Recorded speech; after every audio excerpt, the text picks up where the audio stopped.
So this user writes in to tell a story about his family who, it was about 100 years ago, owned a cemetery, and this cemetery, the city actually wanted to build on it.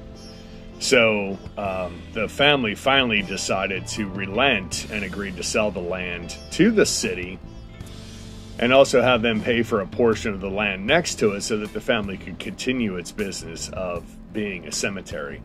When that happened, the family had to inform all the other families that had loved ones buried in this cemetery that their remains of the dearly beloved would be moved to new locations and that new plot.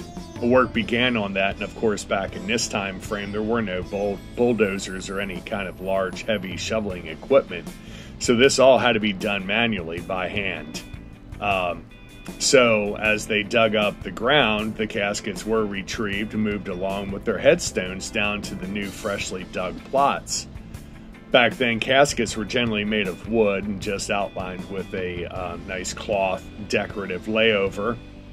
Wooden caskets were more often than not, they weighed about the same as what was actually contained inside of it, if not a little bit more. In many cases, the weight of the body inside was discernible from the casket itself, so you couldn't really tell.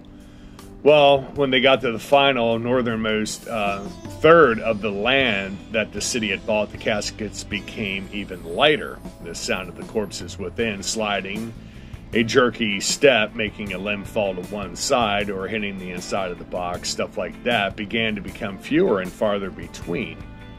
Eventually, with the last 20 or so caskets, they felt like there was nothing inside at all. With the permission of the families, the cemetery employees opened these caskets they thought were empty and found just that to be the case. The insides of these caskets were bare and looked as if there hadn't been anything inside them ever. So what happened to the bodies?